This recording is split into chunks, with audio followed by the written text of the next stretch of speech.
Akkam jirtu daawwattoota keenya nagaa waaqayyoo bakka isin jirtanitti isiniif haa ta'u. Jirtuu fayyaa keessanii nu nagaa keenya galata waaqa. Chaanaalii keenya faaraa kan taatan subscribe gochuun maatii keenyatti dabalama. Viidiyoo keenya yoo jaallattan like gochuun dagatinaa jecha. Egaa samoona masqala ture ayyaana masqalaa ture. Ayyaana masqalaatii fi gara biyya abbaa kootiitti imaleen ture.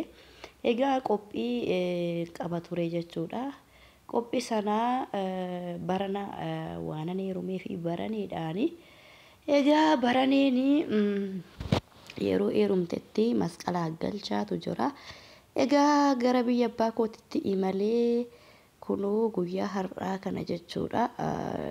Viidiyoon kun kan waraabame gaafa guyyaa 15 gaafa carqoos jedhama jechuudha. Carqoos jechuun gaafa horii qalatan faati jechuudha. Egaa dubarri yookiin shamarranii gaafa carqoosi jechuudha kan isaan masqalaa galanii yeroo hundaa. Anis egaa har'a masqalaa galuufini wantoonni garaagaraa nyaataa dhugaatiin kunoo warra gurbaa kan geeffamu qophaa'aa jira jechuudha. Egaa asitti waliin makamaa kan jiru hojjetamaa kan jiru akka naannoo Shawaatti cuukkoo caccabsaa jedhama jechuudha. Egaa haaluma kana fakkaatuni wantoonni asitti nu barbaachisanii hundumtuyyuu qophaa'ee midhaan cuukkoodhaaf barbaachisu akkasuma caccabsaadhaaf barbaachisu hundumtuyyuu ulaagaa isaa guuttatee lafa kana jira. Akkasumallee kunoo intalli wasiila kiyyaa immoo killee quncisaa jirti jechuudha. Egaa cuukkoo fi caccabsaa bichaa osoo hin ta'inii killeen illee waxii keessatti yookiin ittoo keessatti dabalameeti kan warra gurbaa deemu jechuudha. Egaa haala kana fakkaatuun killeenis quncifamaa jira. Asitti biddeen illee tolfamaa jira jechuudha. Xiqqoo bakka kanatti manni keessa dukkana waan ta'eef kaameeraa na jalaa jijjiiree jira jechuudha. Biddeenis egaa tolfamaa jira. Wanta hedduu tas keessa jira jechuudha. Biddeena qofa osoo hin ta'in akkasuma cuukkoof caccabsaa qofa osoo hin ta'in aadaa masqalaa galchaa kana keessatti waa hedduutu jira jechuudha. Asirratti akka godina garaagaraatti hin beeku akka godina Shawaatti durbi tokko barana heerumtee masqala irratti jechuudha. Warra gurbaa masqalaa hin galte jechuudha. Warra gurbaa nyaata geessitee dhatti. Asitti immoo waxii allichaa waxamaa jira. Asitti immoo intalli wasiila koo ishiin lammaffaan immoo waxii kikkii diimaa hojjattee baastee kunoo haala kana fakkaatuun fataa gootee jirti jechuudha. Egaa waaqayyoon haa galatoomu. Kanaan nagahee waaqayyoon haa galatoomu. Baay'ee namatti tola haalli qophii guyyaa har'aa. Asitti immoo adaadaa kootii fi akka'oo kiyyaa jira jechuudha. Adaadaan kiyyaa kunoo kan hojjetaa jirtu yookiin kan dhadhaa rukutaa jirtudha. Yeroo cuukkoon kun hojjetamu dhadhaan akka kunoo adaadaan kiyya kun rukutaa jirtutti sirriitti waliin dhaamee sirriitti wal nyaata dhadhaan jechuudha. Edda dhadhaan wal nyaatee daakuu dabalatu jechuudha. Daakuun kun immoo maalirraa hojjetama yoo jettan warri hin beekne garbuu irraa jechuudha. Garbuu akka hakaanitti dura hakaaniiti sana booda mana hofcoo yookiin mana biraa dhaqaa achitti sirriitti bullaa'ee daakama. Sana booda gara cuukkoo ta'a jechuudha. Egaa akkuma argaa jirtanii amma dhadhaadhuma rukutaa jirti adaadaan kiyyaa. Durboonni kiyyallee baay'ina keessa jiru. Akkasuma kan wasiila kiyyaa, durboota kiyyaa, ollaa kunoo kan qorobee kan cuukkoon ittiin nam'u sassaaqaa jirtusi. Intala wasiila kiyyaatii hedduu namatti tolu. Qophii kanatti baay'ee gammadanii haala gaariidhaan kokkolfaa jiru. Baay'ee gammadaniiru qophii kanatti. Anis immoo baay'ee gammadeera. Kun hundumtuyyuu gaa anatu qabatee dargaggoo nama 8 yookiin nama 9 wajjin warra gurbaa farda koo yaabbadhee deema jechuudha. Qoroboonni asitti argitanii akkasuma kan waxii itti nam'u dabalatee foroorsaa jedhama. Foroorsaatti rarameeti jechuudha. Isaanis viidiyoon jira. Foroorsaatti raramee wanta nyaata qophaa'e dhangaa qophaa'e kana hunda arreetti fe'annee foroorsatti raranneetu warra gurbaadhanna warra gurbaa gaafa isiniin jedhu jechuun akkasiin eegaluu fi warra habbaa manaa kiyyaan deema jechuudha garasitti ni mala yeroo dhangaan kun hundumtuu naa qophaa'e asitti sagaa killee namummaa qoncifamee hin dhumne qoncifamaatuma jira killee baay'eedha kan dhaqu jechuudha. Egaa killeen kun immoo allicaa keessa nama ittoo illee jira ittoo yookiin urgoon immoo haala kana fakkaatuun qodaa kana fakkaatutti naannamee jira. Kunoo isaan kun immoo cuukkoodha warra ollaatu fide jechuudha. Warri hollaatu tolchee fide isaanillee viidiyoo kana keessa jiru. Akkasuma immoo xaafii aamsaa tokkotu deema jechuudha. Akkasuma daabboonis ni jira waan meeqatu jira daabboo oltaa. Kunoo raaddii kan koo kanaadha kan masqalaatti nagalchani raaddii kiyya kanaadha.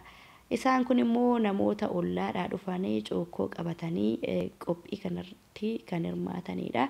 Galatoomaa Waaqayyoon isin haa eebbisu harka nagaatiin deeffadhaan isiniin jedha viidiyoo kana keessatti. Isheen kun immoo dhadhaa rukuttee xumurtee aadaa kiyya baay'ee jaaladhuuf baay'ee kabaju. Dhadhaa rukuttee xumurtee daakuu naqattee waliin sukkuumaa jirti aadaan kiyya jechuudha. Asirratti daawwattoota keenya yeroo hundaa yeroo cuukkoo hojjetanii harkumaan hojjetu. Sababiin isaa namatti hin tolu jechuudha. Asitti immoo wal qaqqammasiisaa jiru namoonni hollaadhaa cuukkoo hojjetanii fidanii cuukkoon kan koo akkamii mi'aamu maaltu itti hir'ate soogiddamoo maaltu itti hir'ate dhadhaadhamoo kan jedhani kunoo warri ollaadhaa fidanii wal qaqqammasiisaa jiru. Anaafis harka kiyya gubbaa naaf kaanii qammasinaan jechaa jiru. Anis qammasee baay'ee namatti tola cuukkoon isaanii kunoo isaan kunis nama baay'ee jaalannuuf nama baay'ee kabajnu nama ollaati. Cuukkoo qabatanii dhufanii baay'ee galatoomaa isiniin jenna. Aadaan kiyya immoo amma jalatti duutee dadhabdee sukkuumatuma jirti. Cuukkoon isheen sukkuumaa jirtu biyaansi naannoo qorobee 7-6 ta'a. Adduma tokkotti sukkuumaa jiru. Egaa qophiin hedduu natti tolee jira jechuudha. Baay'ee jaaladheera. Ganaa cuukkoo kana tolchinee yeroo nan itti immoo caccabsaatu nu hafa. Kunoo daakuu haala kanaan hetti naqaatti aadaan kiyya jechuudha. Caccabsaas ganaa hojjetti. Walumaa galatti egaa paartii lammaffaa meeshaalee amma kana yeroo gara haalaatti yookiin foonatti gadi guurre viidiyoo qabadheen jira jechuudha. Waraabini booneen akkamitti farda yaabbatti nama akkamii wajjin gara warra abbaa manaashitti imalti ka jedhus viidiyoon duuba jira. Haala bareedaa ta'een kun haala nama gammachiisuni naaf qophaa'ee jira. Killeenis quncifamaa jira ammoo mammaattiyyuu. Kanneen meeshaan kun immoo cuukkoo yeroo hojjetamu kan itti namu okolee yookiin akka naannoo shawaatti okolee sin jedhama akkasuma qorobee sin jedhama akka naannoo biraatti garuu hin beeku na of galchaa jirra naan bisaa jecha. Egaa aadaa kiyya kabajamtuu baay'een si galateeffadha haala kana fakkaatuni otoo hin dadhabin otoo hin nuffin cuukkoo amma kanaa qophaa kee kan sukkuumaa jirtu. Galatoomii anas nama harka kana deebisu na godhuun isiniin jedha. Kunoo sukkuuma jirti hamma aadaan kiyya. Egaa daawwattoota keenya dhiifama naa godhaa utaalloo waan naqabee jiruu fi sagaleen koo baay'ee qulqullinallee qabaatu na of galchaa isiniin jedha. Egaa hamma cuukkoon xumuramee okolee yookiin qorobeetti namaa jira jechuudha.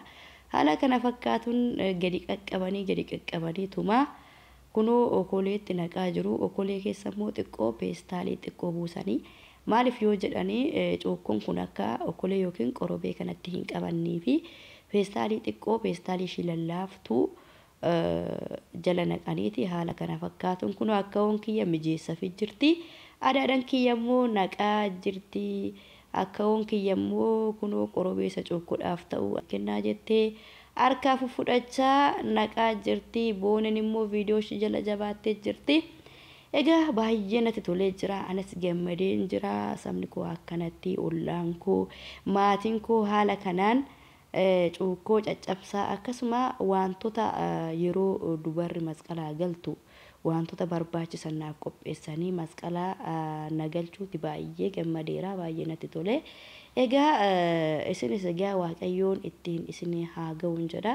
Akka naannoo shawaatti egaa durbi tokko yeroo heerumtee jettu masqalli yeroo ga'u waan barbaachisu qopheessanii waan humni isaanii danda'u maatiin intalaa qopheessanii gara warratti nyaata akkasuma waanuma nama sin agarsiise kana raaddilee jirti xaafin illee jira waan hunda qopheessanii gara warra gurbaatti ingeessu. Innis egaa akka aadaa Oromootti kabaja jechuudha. Kanaaf anis egaa guyyaa har'aa kunoo haala kanaan maatiin koo naaf qopheessanii gara warra abbaa manaa kiyyaatti imalaan jira.